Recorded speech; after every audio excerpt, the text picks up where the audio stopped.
जियो का हो रतन भैया चपले रही अमरेश भैया धनक भैया वैभव जी घूरन जी लूटा लूटा। अरे जिया हो छोटू अरे बलरामपुर जिला हिला दो का बात बा जिया जियत रह। क्या बात है स्टूडियो फायर वोकल में गर्दा हो गई क्या बात है। सैया जी डलल नहा के रही खाड़ा तबे नु घट गइल घटना रे बाड़ा ये सखी का कही।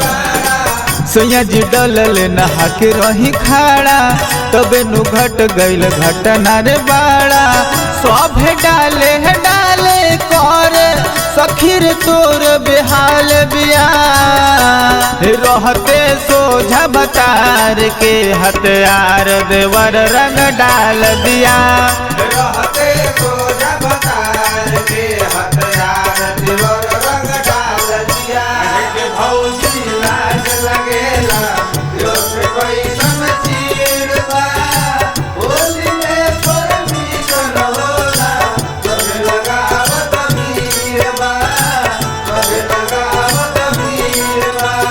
रंग डलवाला तू गाल मलवाला कहे खिसिया मारू नया भाऊ जाई बारू बबुआ में आइल बारू काहे के बोलतारू। अब संगे संगे बाजले हम अब मिलके होली में तू करे अमीर रानी ढोल गाल में भौजी रंग मगरानी कमे आउं चोली में भौजी तू करे अमीर रानी ढोल गाल में भौजी रंग मगरानी कमे आउं चोली में।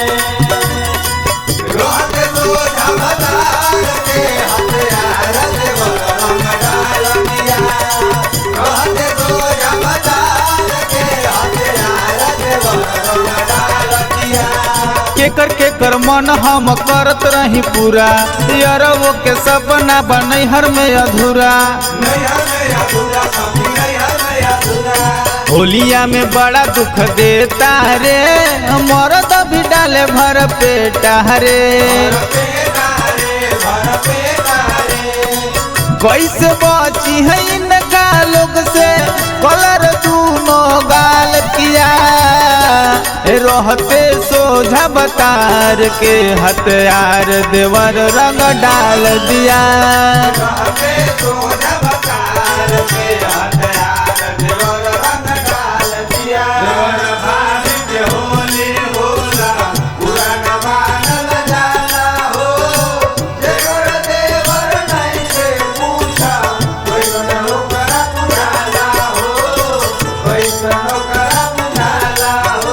काहे देवर के बतिया लगे भगवान को देवर के दिल लागी केतना बुझाला। काहे देवर के बतिया लगे भगवान को देवर के दिल लागी केतना बुझाला।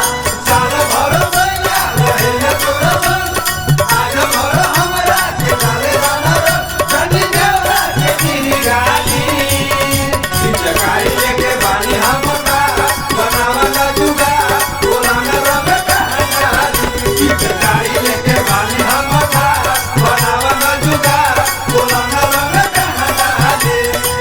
रहते सोझा बतार के हथियार देवर रंग डाल दिया।